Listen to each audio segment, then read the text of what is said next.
Welcome to Chad's aunt's living room. Is that where we are? Yep. Okay, we'll go with that. Chad, Hey, Jason. it seems like a lot of the time when I reach out to you, you are in meetings. And then when I talk to you, you're like, I've been in back-to-back meetings today.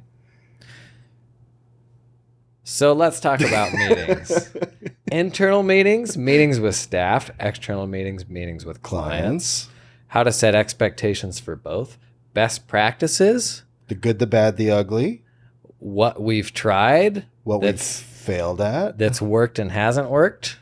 Has anybody really figured it out, though? Oh, a bunch of people on Twitter have. Oh, okay. Well, we'll just go there and read what they wrote. Okay, so let's start with internal, because that's where the real juicy stuff is. You have a lot of opinions on internal meetings. I do? No, I said the world does. You've got it. I did say you do, because you always talk about how you've got it figured out. Tell us how you've structured your internal meetings so that all of us can follow what you've done. This is the reason I got out of firm running, so I didn't have to structure internal meetings. Oh, the truth comes out. Boy, where to begin? Maybe like the highest level is who's meeting with who. Over the years, I've definitely locked down the internal meetings I would take and not take. In the beginning, I was Open door. the guy for everybody. Yeah. Oh, let's talk about that phrase. Oh, the old open door policy. The old open door policy. Do you remember the first time you got a door for your office? Chad, not all of us started working on the internet with strangers. Up until 12/31, I literally went into an office that had a door every single day of my professional career. You should try it sometime. Thank you. Chad's got like a beaded curtain on his RV door. It's a good door. But I remember the first time I got a door. I think I was 24, working in an office. It was a public company, and I thought that was incredible. Yeah. And that's where I first started hearing the phrase open door policy. And all the real fancy people were up on the top floor. Yep. And I got my first door on the bottom floor. Wow. And that door was closed. I thought, geez, I just need to protect my time and do the work. Uh-huh. But the people upstairs had an open door policy, and you never saw the door closed very often. There's something about that. Yeah. So if anybody's still listening, so what I learned over time was I had to like lock down who I could meet with more. And we would have like all hands from time to time when it was like, it was good to get everybody together and talk about that thing. Sure. But over time, there were fewer and fewer people who reported direct to me, and by extension, I held most of my meetings with.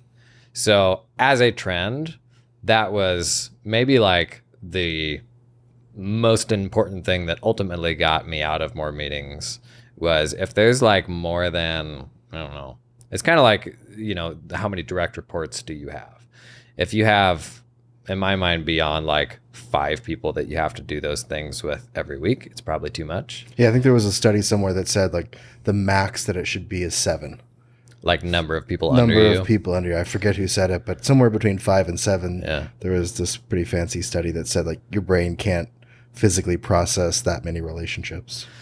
And I feel like that probably extends into meetings. Like how many people should you actually be doing that with on a regular basis? But in terms of the nuts and bolts of the actual meetings, one fun little wrinkle that, in-person firms had to deal with a lot during COVID, I think, was like, and I did running a remote team, was like, what is the expectation of how people present themselves in meetings, like in virtual meetings?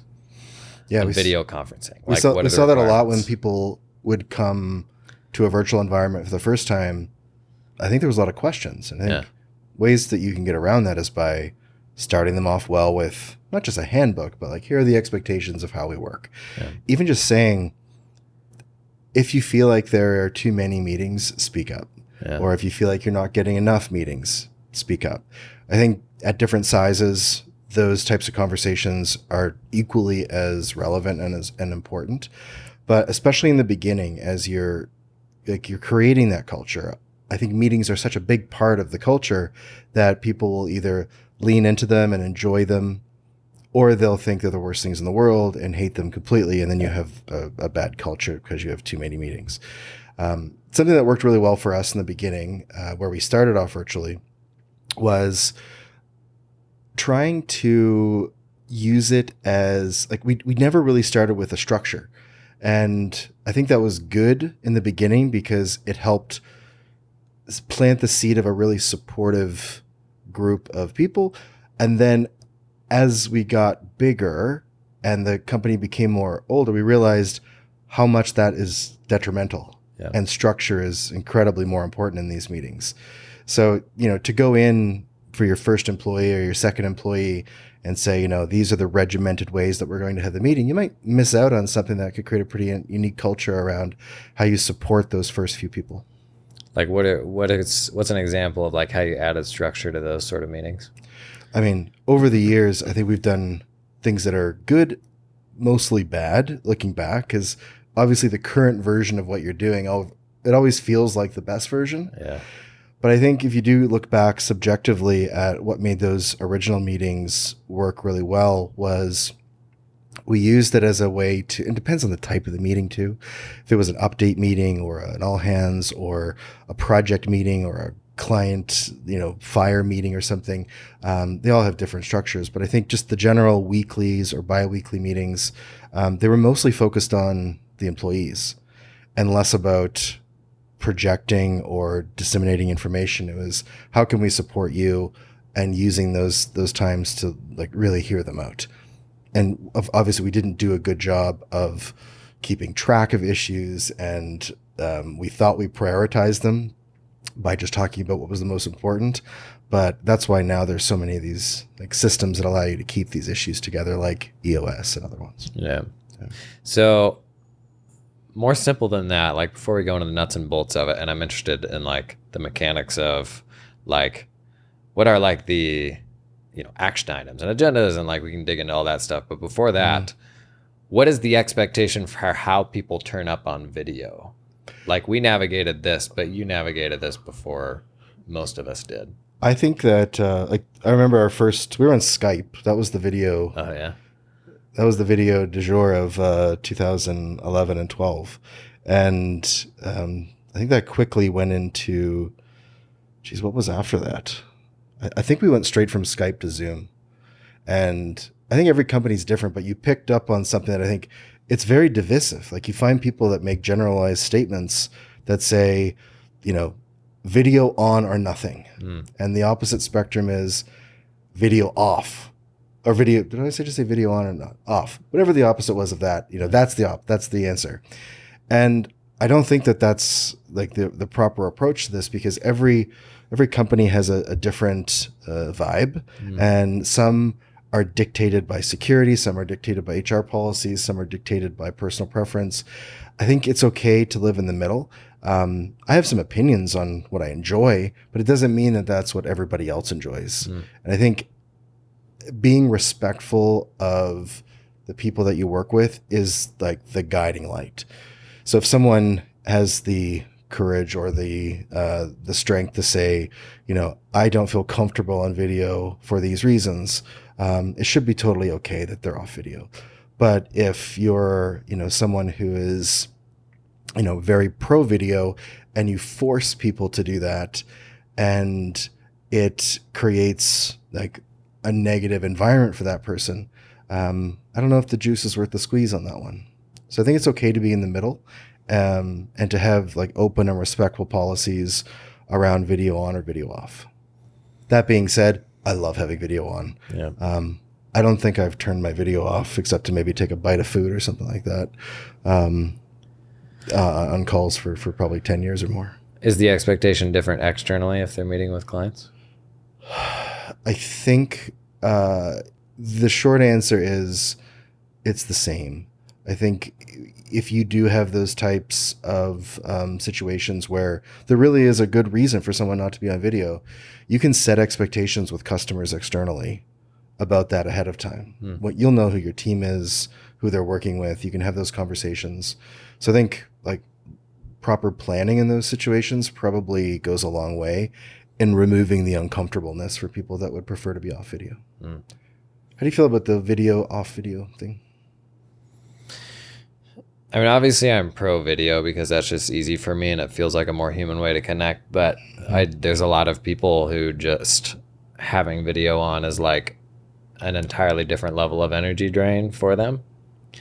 Where we got stuck was with getting clients to engage with us more over video and like trying to get the clients to do recurring meetings that way. We had like a mixed client base where there were some clients we were taking in virtually, but a lot of clients that we still had from the traditional, just like in person, you know, sort of legacy clients. And as we're trying to get more people to just engage with us that way, like, I'll just say it, like we largely said, like, you need to be able to like provide that energy and encourage them to engage with us on video because we genuinely think like that is better for our business and that's the direction that we headed.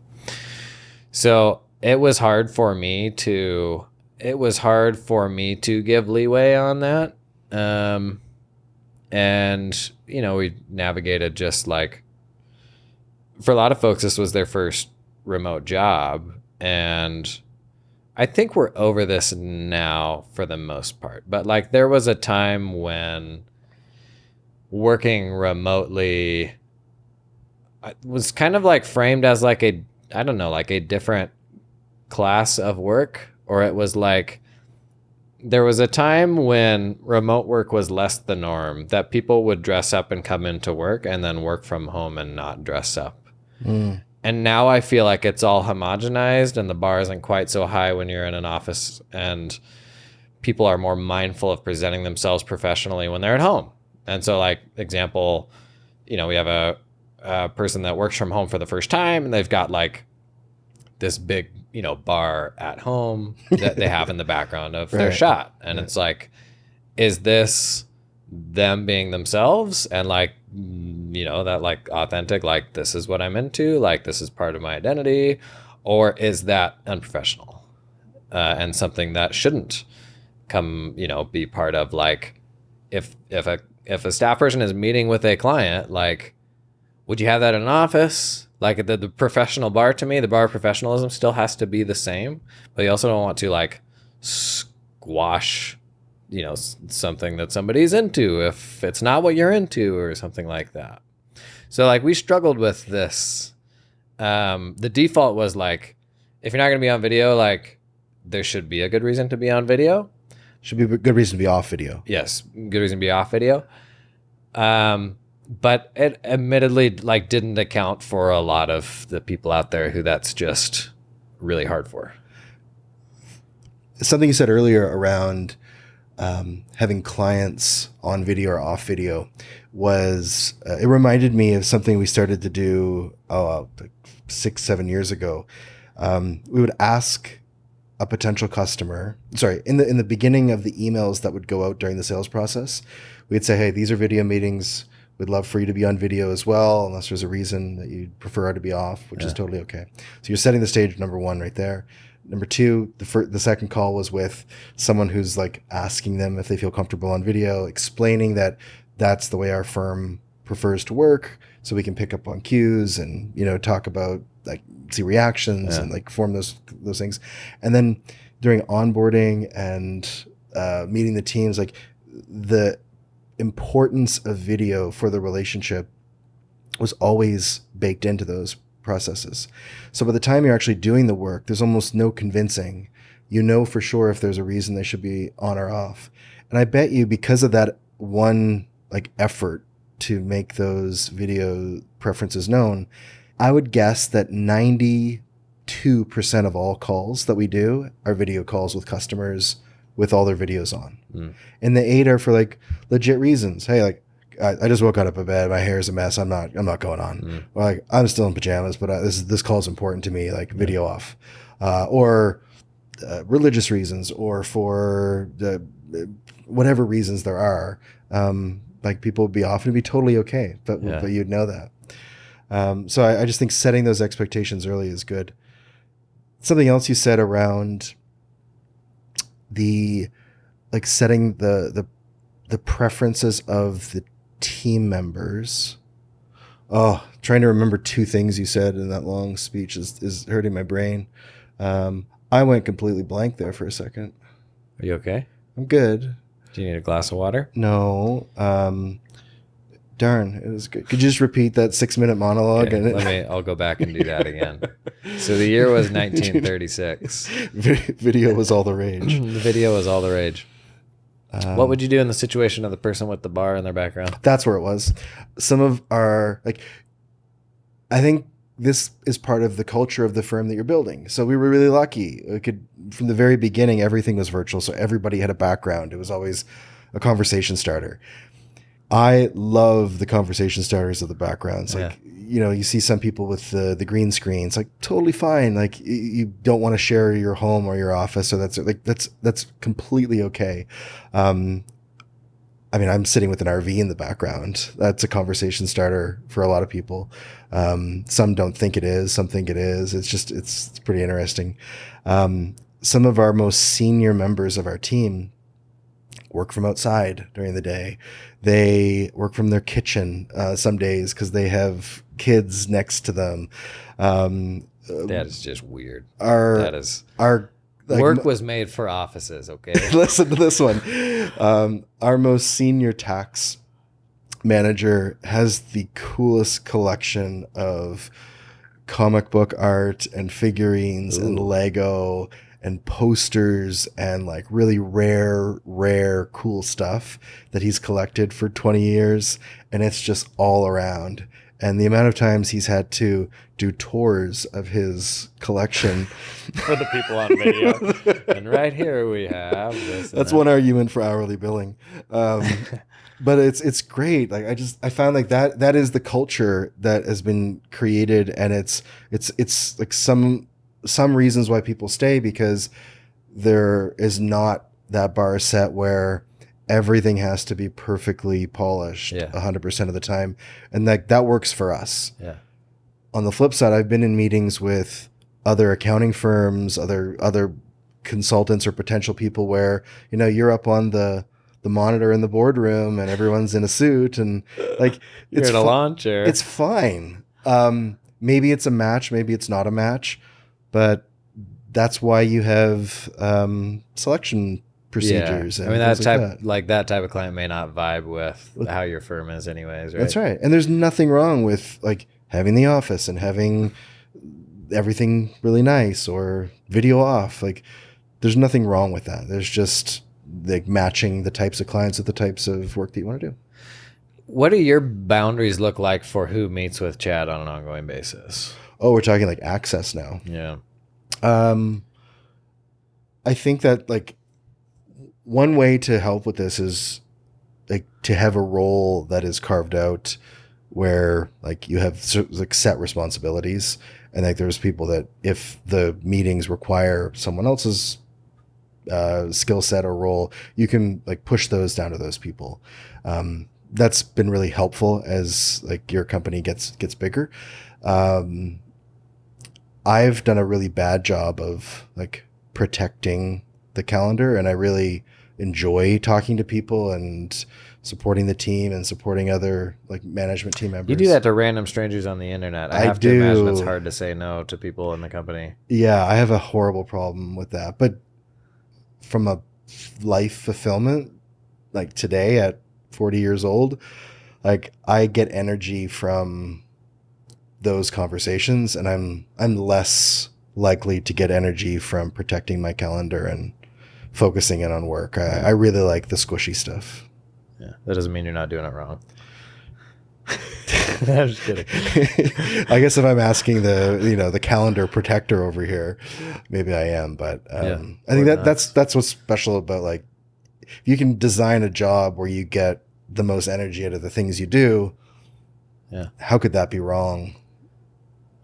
Maybe you don't want to be right. Maybe. So I know y'all have done some EOS stuff.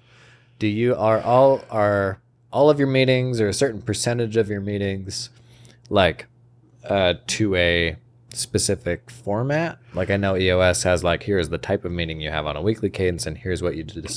Yeah. Like, do you have definitions for what those meetings are and exactly what you go through? Yeah, like my business partner Josh and our leadership team and like the EOS implementer that we hired a year ago, we've all worked really hard at following that process. And now, like, remember before, it's like the current version of what you're doing always seems like the best thing that you're doing. Yeah. And like that's where our headspace is, because the meetings do follow a certain agenda, and the meetings are for different groups. And we didn't do it just for leadership. We did it for every group within the company. So we've done meetings wrong or like unstructured for half a decade or more. And like, there's times when you look at a meeting on your calendar and you're like, oh, how do I say something smart for that? We were kind of talking about that earlier today. It was like, how do you provide value when there's no structure? It's really hard.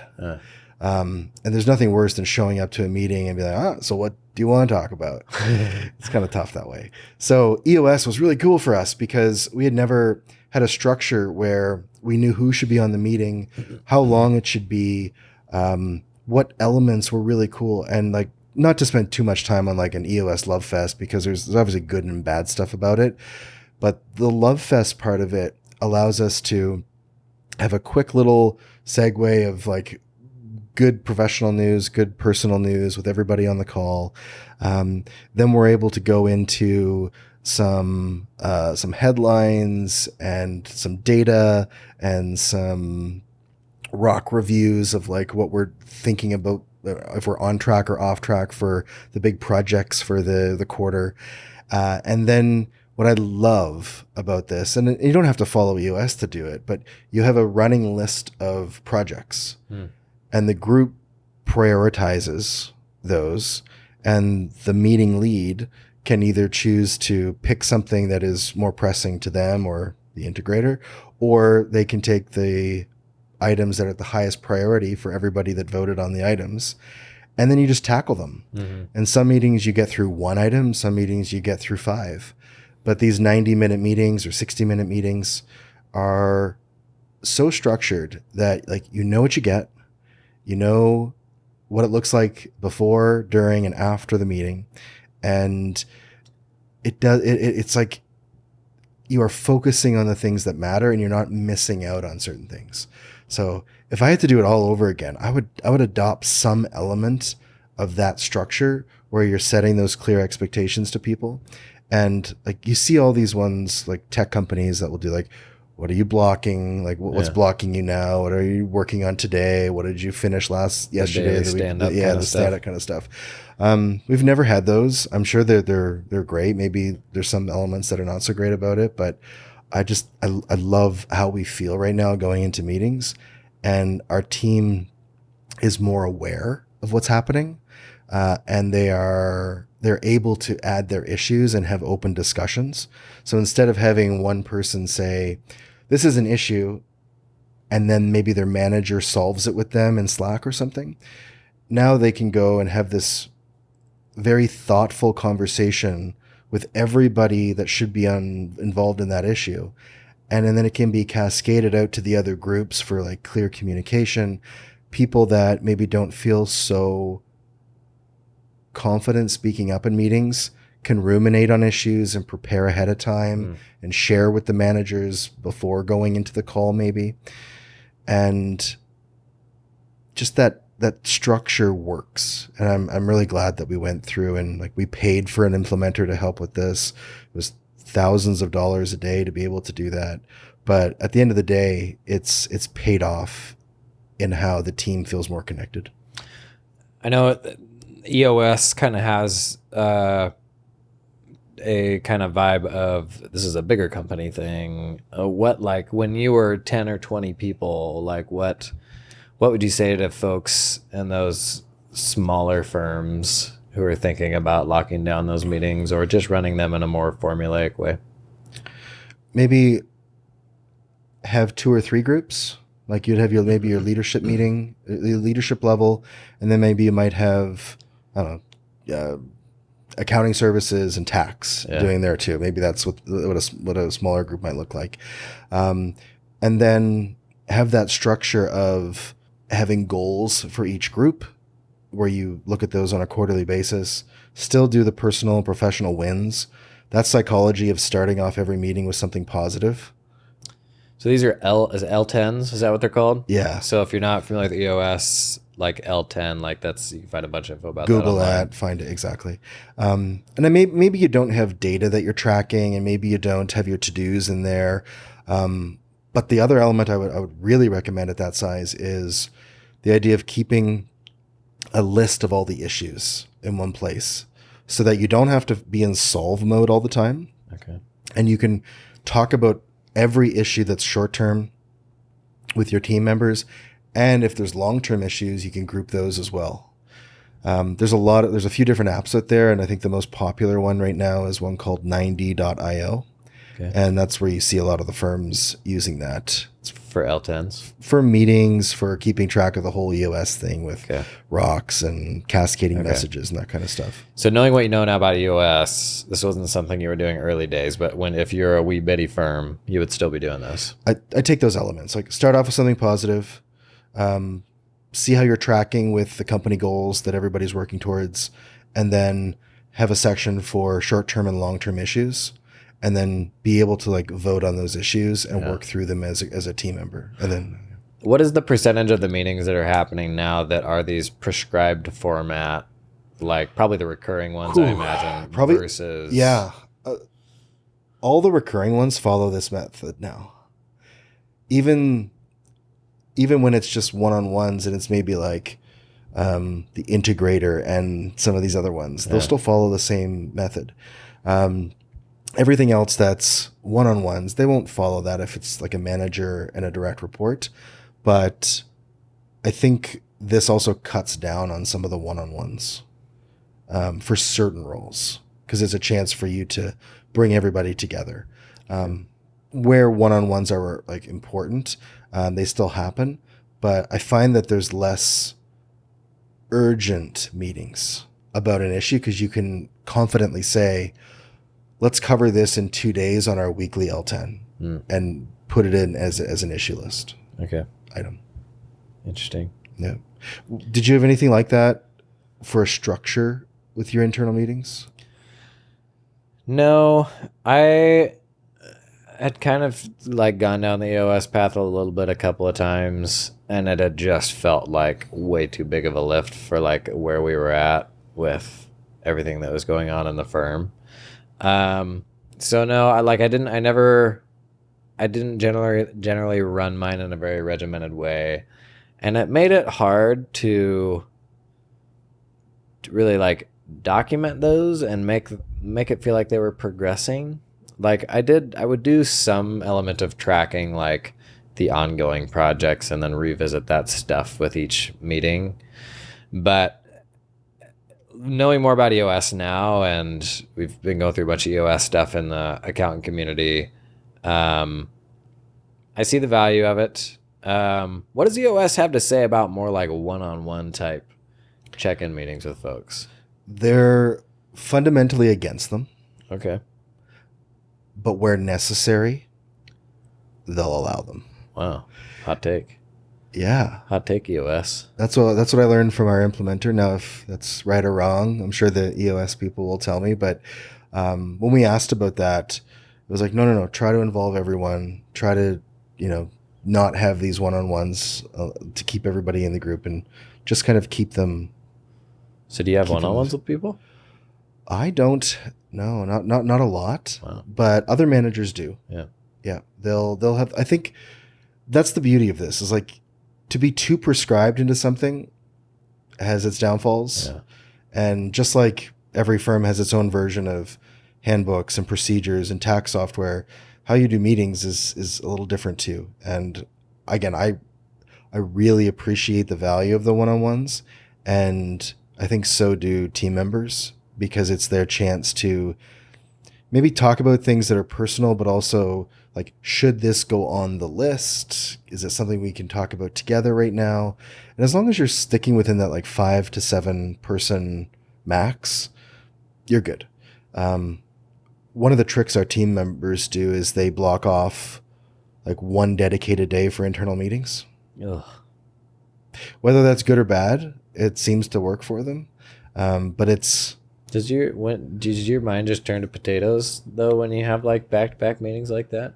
I think it does for a lot of people. I don't know. I get energy from those kind of things. Oh yeah, no, you're doing that wrong. I got COVID after Xerocon last year. From a one-on-one? Yeah, lots of one-on-ones in Xerocon. And came back and flew in, and we were doing our EOS week, and I was like dead to the world in the hotel room, and I was like, I'm just obviously not going to these meetings. So I pulled up Zoom, day 2 of COVID. It hit me pretty hard, and I did 8 or 9 hours of EOS meetings, and I was totally fine.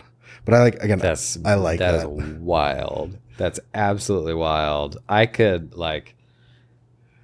COVID free. I could not do that. Like that's just So I don't know. I guess there's upsides and downsides. Like I try to limit myself now to a couple of meetings a day and like not go beyond that because I'm useless by the end. Mm-hmm. Like I'm just in a totally different frame of mind. And then when I go past that threshold, when it comes to actually doing the work that I want to do, I'm just like too tired to do that stuff. I don't know why that is, but yeah, but I think that's a good example too of like crafting the version of that that's going to work best for you. It's interesting about the one-on-ones in EOS.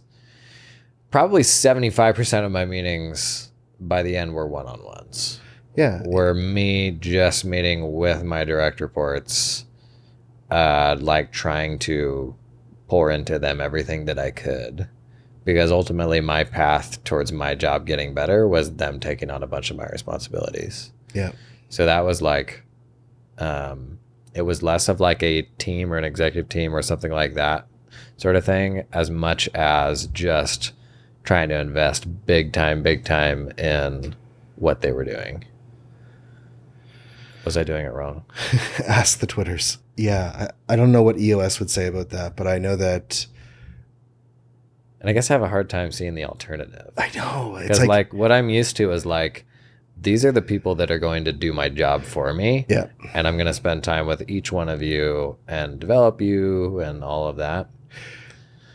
One of the benefits that, I guess you could see this coming, but some organizations are really transparent and some are less transparent about finances and issues and plans for the future and like if this then that type of conversations. And I found that having the weekly or bi-weekly or monthly, depending on the group, meetings, it really opened people's eyes up to the big picture stuff. And I wonder in your situation if that wasn't a one-on-one meeting, but it was a one-on-two or one-on-three meeting with people of maybe similar levels or vertical hierarchy, where they would be aware of the things that you're teaching that other person. There would be value in the osmosis of being around the problems and the solutions so that it's less just direct one-to-one. Yeah. And of course, there's certain types of issues that you can only do with the person that's going to take on your job. But I think we've opened ourselves up to more of those transparent conversations so that there is not so much shock and awe whenever big decisions are made. Mm-hmm. That might be an alternative. But. Yeah. Let's talk tools. You mentioned 90 for like tracking EOS stuff. But I mentioned Skype. Skype? That's a hot recommendation. Chad Davis's top 2023 tool. Is that Skype for business or just Skype? You watch. One of these days, Skype will come back because it'll be part of Microsoft. Oh, this Microsoft thing? Oh, my gosh. No, I think everything is going to become Teams is where we're headed. But, me too. I feel like it. Yeah, so do you record those meetings? Do you do anything like that? Earlier, you mentioned like working virtually was this like different class of work.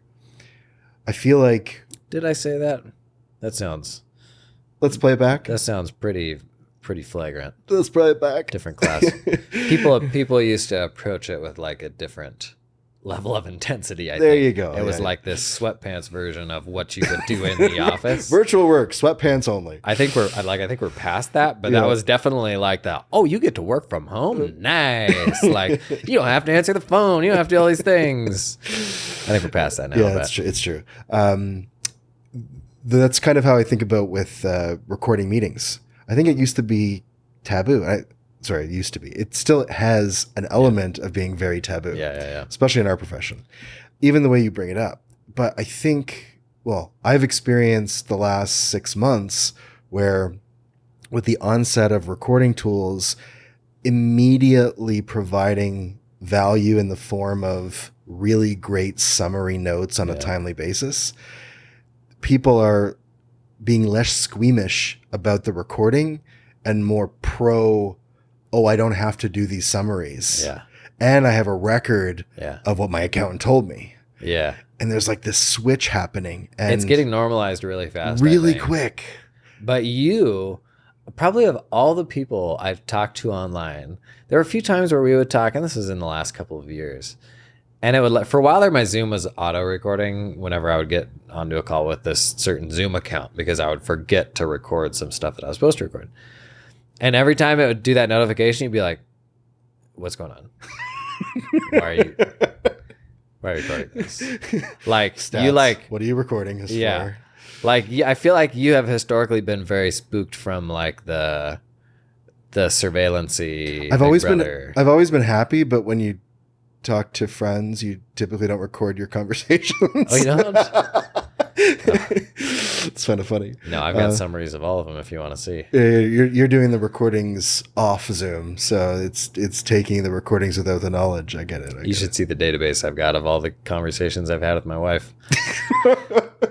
Let's cut away from there. I do some sentiment analysis and all sorts of stuff in there. Sentiment analysis. You get an alert every time the sentiment changes. There's some sort of AI joke to be made here There about like is. somebody's consciousness becoming an There is. AI. But like, I think you're right. It is switching. I was anti bringing up recording to people during the sales process because I didn't want that to be the focus. Spook 'em. Yeah. And when they come with their recorder, I congratulate them and say how open we are to this because it helps through us. Like, we're very okay When they come with with their own recorder. That's right. Cool. Yeah, that's like Fireflies and like Otter and all those ones that like were kind of the first ones to come in. I think it's nice to acknowledge it. I think it's kind of weird if it just starts recording and like no one's talked about it being recorded before.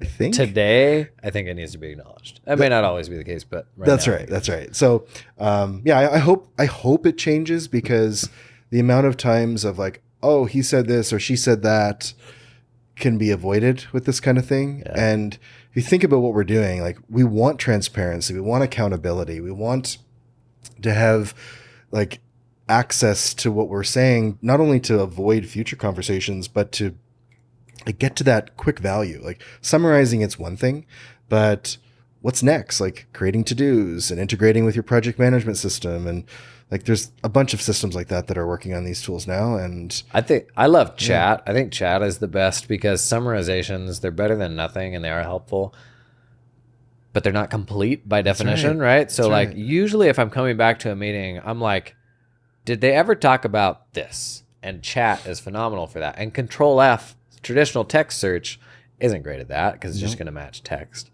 Yeah. Can I tinfoil hat Doomer scenario just real briefly here? Go for it. Something that kind of freaked me out the other day. I think we pretty regularly get on meetings with like groups where there's people that never come on mic or on video. And right now on a Zoom call, there isn't a way to know a human from joining the call compared to a note taker or a recorder, besides the name being Jim's note taker. Yeah. Which you can change.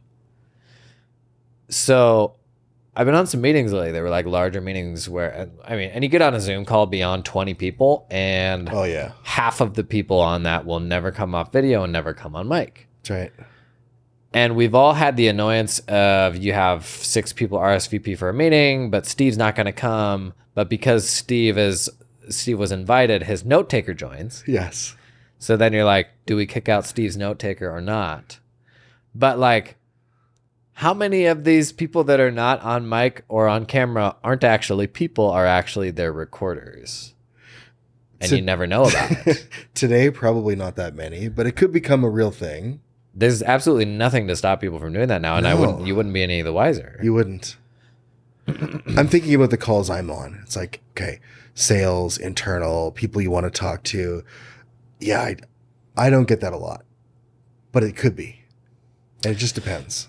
Should we go external? Have we covered all things internal and kind of the stickiness and the culture-y things? And only thing I would add with internal is this started happening at a certain size. I forget when, but like the more people you have, the more you're going to be exposed to disabilities and preferences and things that you may not have with 1 or 2 people. Yeah. So one of the things that I remember, this person came, and I thought it was like, I felt bad that we hadn't done it before, but they, had the confidence to come up and just say, hey, I actually have a hearing disability, and it's like really low, and it takes me a long time to process.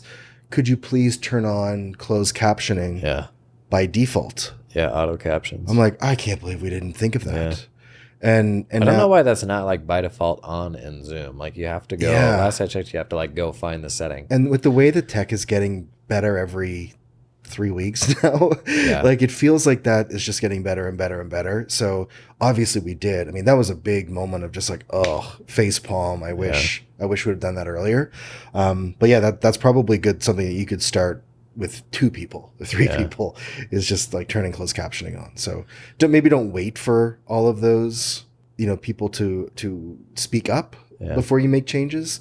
I don't know the last time you went through the Zoom settings menu on the website. There's a lot. Oh, there's a whole lot. Way more than in-app. Way more than in-app. You go in-app and you're like, oh, how do I change my desktop background to this funny cave?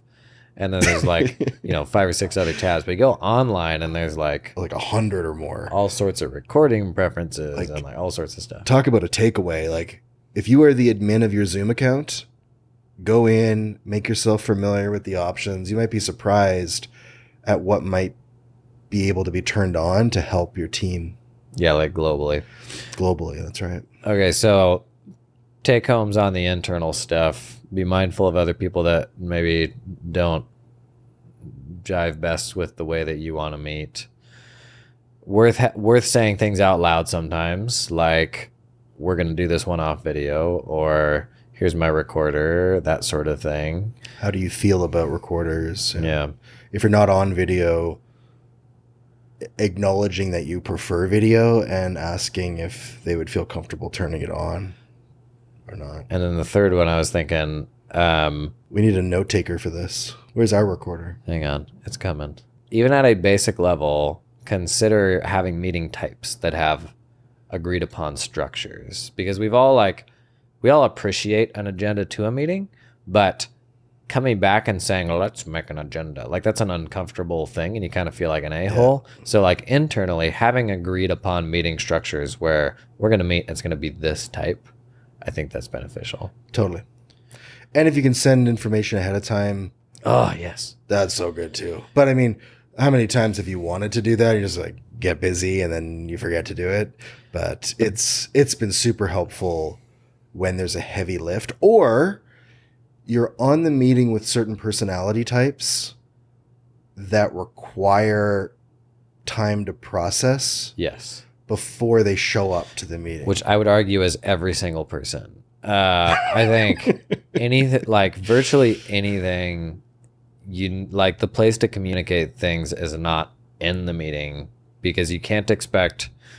We put all this work into projects and all these things that we've been thinking about for weeks and working really hard on, and then we present it in a meeting and expect people to immediately have thoughtful feedback. When it's like, no, you're the one that's been working on it for weeks. 95% of the time, I think the answer is you distribute that stuff ahead of time. And then the meeting is to talk with folks after they process, like especially with delivering stuff to clients. Yeah. Don't get on a meeting and put it in front of them and expect to have a reasonable conversation. Then. Like, I think there's a real good ego test too, where you might be working on something that has a due date. You finish it, you present it out to your team ahead of time and are like, okay, this is what we're going to be talking about. But if your meeting structure that you talked about, where if you set that this is a meeting type of an L10 or something, and your item that had the due date, which was a big project that might have taken you 2 months to do, getting shuffled down the it list. keeps getting shuffled down. Yeah. How you react to that says a lot about your type of personality. And I mean, there's been multiple times when that's happened to me. And I'm happy that we get to address the more prominent business issues instead of the project issue. Because the project still fixes the project, but it's a 3 versus the 1 or the 2. Yeah. And you only got to 1 or 2 that week. So that's why I kind of like EOS, or just the idea of prioritization on meetings and not having to get through everything. And I feel like without that structure, we were guilty of trying to get through everything and focusing on that project thing because it had a due date. Yeah. Interesting. Okay, let's transition to external. First pop quiz. What do you do when you get on a meeting with somebody and your video is on and their video is off? Do you stick it out and pretend they're on and look them deep into the blackness?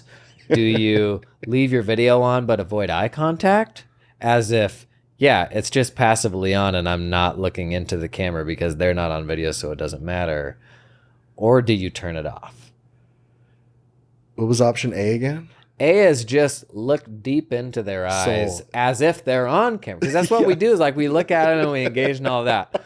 Or B, what I do is I stay on camera, but I don't look at the monitor because it's no big deal. And I'll even almost like pretend that I haven't noticed that they're not on video, but it's too uncomfortable for me to turn it off. Or do you see turn it off? Okay. This comes back to, so the answer for me is A, and I'd love to see why your answer is different than that.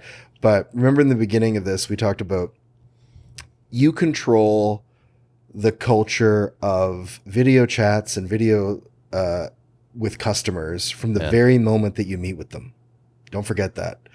If you don't address it, you're letting them dictate it. If you address it, at least you've addressed it and they're following a prescribed path to no video, which is totally fine.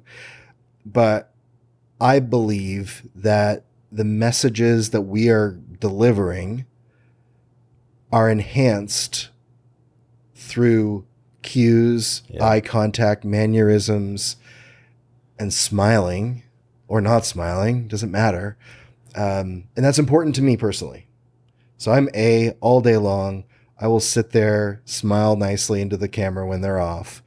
But if it's someone that I've never met or haven't had the chance to set those expectations with ahead of time, I'll be the cheeky bugger that will be like, hey, like we really love to have video on. Is there a reason why you'd prefer to keep yours off? And half of the time they're like, oh no big deal, I'll turn it on.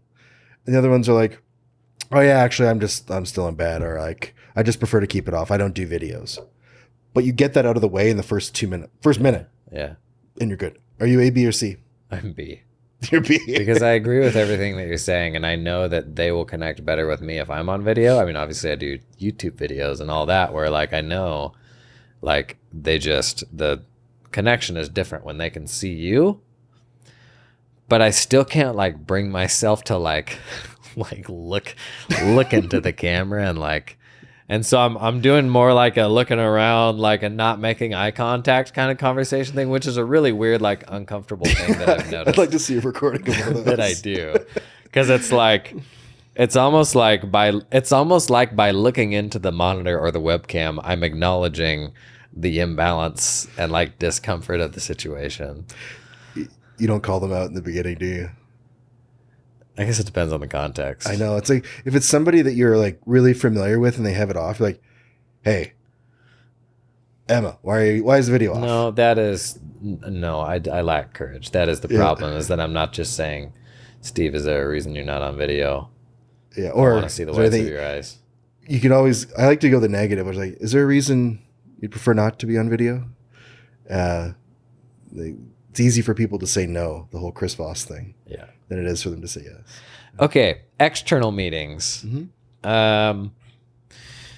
when it comes to the structure of a meeting, like there's certain like recurring types of meetings we'll have with clients, just like we do internally. There's sales meetings, stuff like that. Yep. Do you try to get to the same point where your external meetings have a certain structure that you always follow? Oh, it's a good question for everyone, for the team.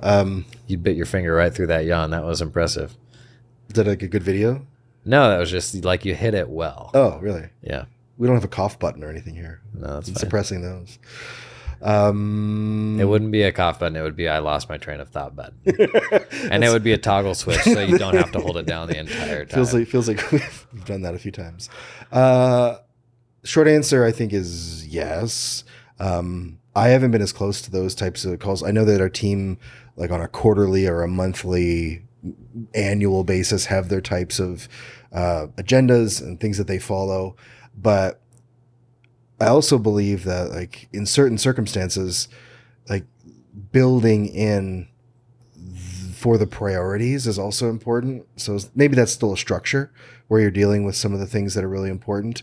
But I've never been a stickler for like, hey, follow this and don't deviate if there's something incredibly pressing for the customer. So it might be like, hey, we'll actually deal with this in section 4 of the call today. Is it okay if we wait until then? And if not, cool. But if they're like, house on fire, I can't make payroll tomorrow, of course you're going to deal with that. So I think that's why, like, having an agenda where you remind people of like what the call structure is going to be, and then give them the floor to say, is there anything else that we should be speaking about today that's a priority for you? And then go from there. And then, like, that's when the judgment of the accountant or the account manager or somebody comes in, and they can decide where to slot that in on the call. What are the on external calls, are there specific takeaways? Like, do you send a summary to the client? Are there certain tools you use externally? So this is something I think is going to change with all of these recorders, is not just the fact that they'll get out quicker, which is a big help, but maybe the structure and who you have on the calls might change. It might actually be cheaper for you to run a firm with these recorders than having someone from the admin team or an extra accountant there to take notes versus having the call. Yes. My hope is that these recorders become more mainstream or built into the tools where people see the benefits of them, and they allow for, like, maybe you to train the system a little bit on what the structure of your summary looks like. That might be nice. Yeah. Ooh, like some custom prompting there and how it gets summarized. I like that. You notice how some of them have the same type of headings, like the objective of the meeting was, the participants were, the to-dos are, Jenny talked about this, Paul talked about this. I haven't used all the tools, obviously, but I mean, I wonder if there's a way where you could say, okay, this section goes above this section, or I'd like you to add the custom prompting with the variables that these people are already pulling out from their models. That might be kind of cool.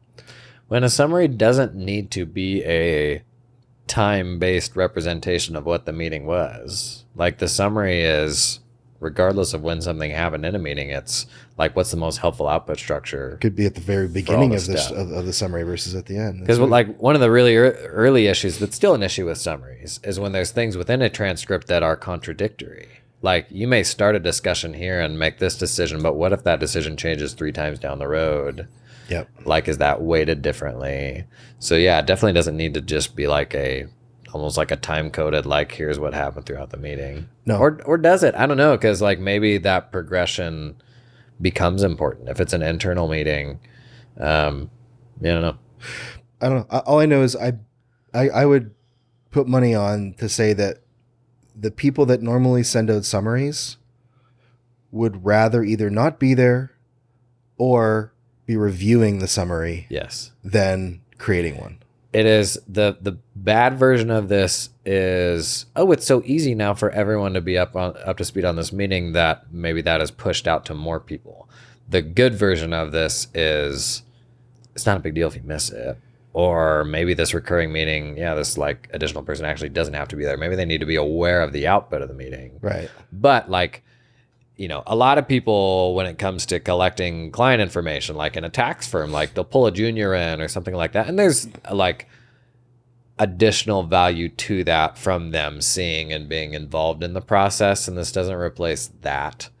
But that whole notion of, oh my gosh, a manager being a blocker because they had a conversation with the client and the rest of the team doesn't know what that conversation was. Oh, that happens so much with me. I'm so bad at that. Because you do your back-to-backers. That's and right. Then you can't, you don't have time to offload that stuff. It's so bad. But to just not be a blocker anymore, that's such a great opportunity. That's something where, and I rail a lot on what AI-enabled practice management systems should look like. But when your file system and your projects and your requests and all that live in your project management system, your transcripts, they have to go there. Yes. Because this paradise where the Zoom call ends, bink, bink, bink, these 3 requests just got resolved and pulled in data from the transcript. Tick and bop. The team gets notified. Don't know what that means. The project status changes automatically because the requests got resolved. There's platforms that do that already. Yes.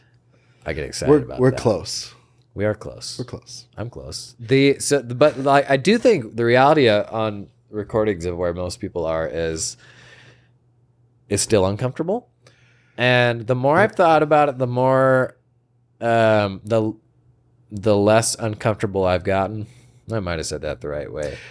But what it's kind of boils down to me now is, if you think about what the objections are, I can tell you what the objections would be for a lot of the clients that I worked at was, I just don't want there to be record of this conversation, right? That's right. And do I ultimately want to have those client conversations that they don't want there to be a record of?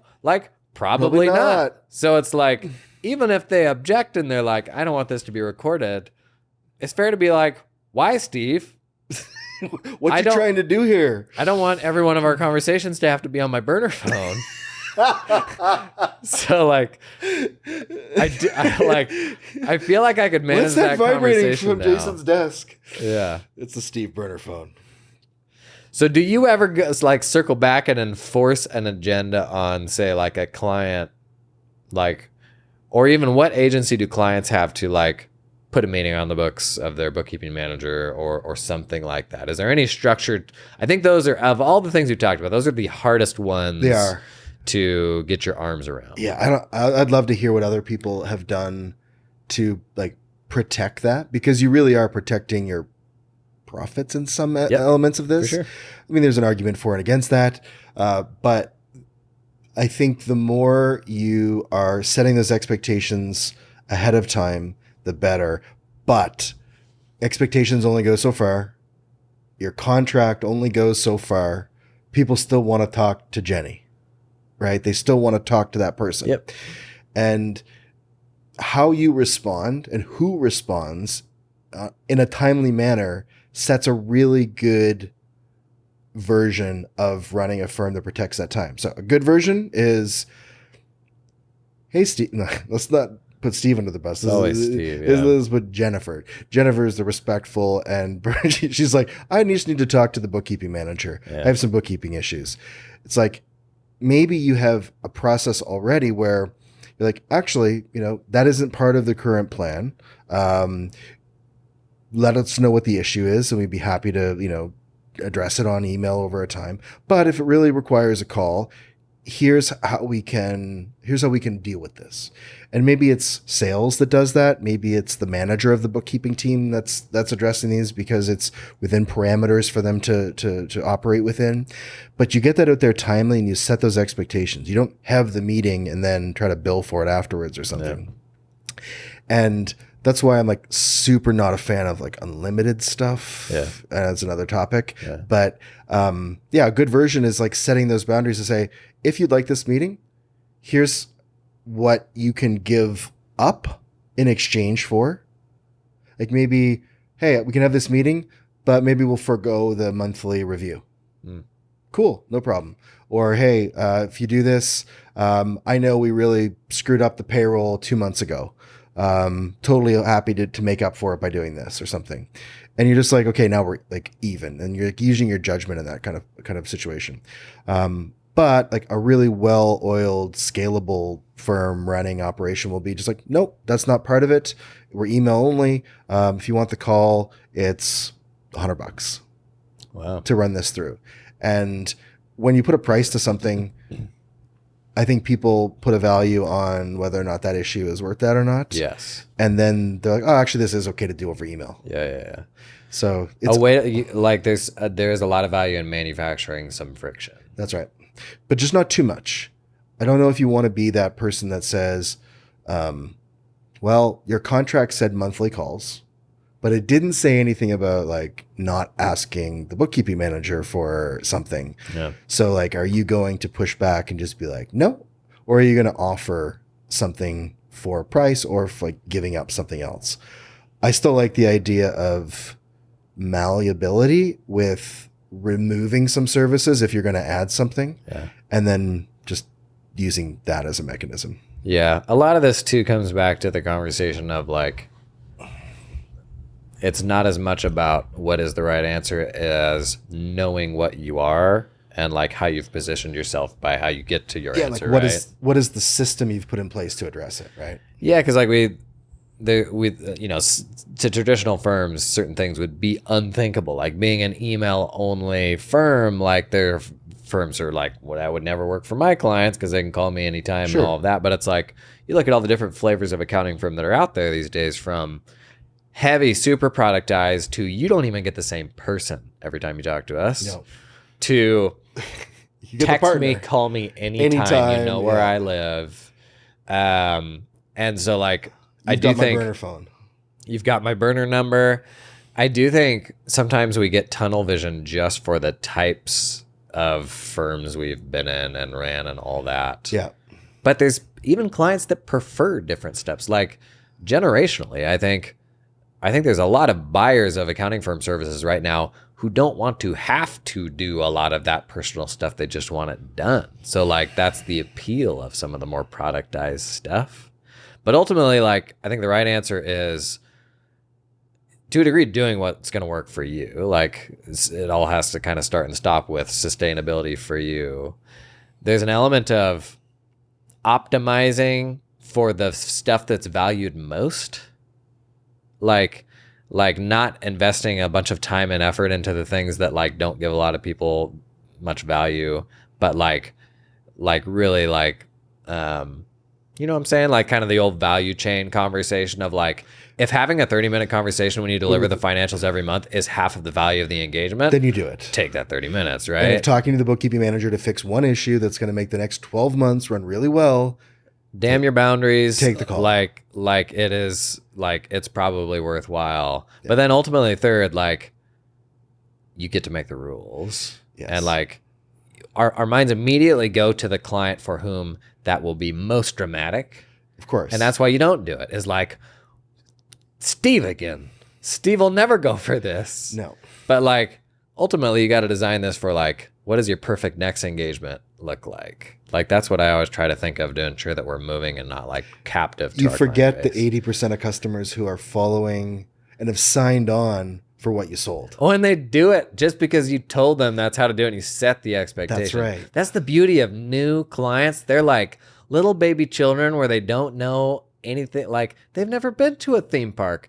They don't know that when it's not COVID, you leave the house. Like they don't know anything besides the reality you've crafted for them. That's right. And I would love, like, we'd get a new client in and I would like, the team would think it was funny sometimes, but I'd just be like, yep, this is what we always do. And it's this totally different thing that is way better. Way better, yeah. But they don't know any better. And then it gets down to the team and they're like, oh my gosh, I think we just learned that we actually like this approach better. That's right. There's a space as you're growing, and I'm sure like we'll be after we're at this stage, is where you get surprised by how much of what you did prior doesn't work when you're just a little bit bigger. Yeah. Whether it's 5-person or 10-person Yeah. increments. Examples of like You're saying I can't onboard every client differently, is what you're telling me? It wasn't what I was saying, but yeah. It's like things that you would never think of, like, oh, of course we're going to have a training call with the team that we just signed on so they know how to do stuff. Then you get to a certain point, you're like, wait a minute, we've got 300 customers that we're training and half of them switch their admin people over. Now we're like 77 hours over budget for the month on training and we don't have that many people. Yeah. And you're like, oh, at this size, you actually have to charge for secondary training if the person leaves or something. And it's just like, just be open to the idea that like what you're doing now is great for what you're doing now, but there will always be things that come up, and having that structure to change a meeting agenda, how you're selling, what you're doing is totally okay. And maybe even adding that as an issue on your EOS L10 to address quarterly would be totally fine. Yeah. Good meeting, Chad. Bye. Could we get some tea or something? Yeah. Aunt, what's your name? Marilyn. Aunt Marilyn? Marilyn!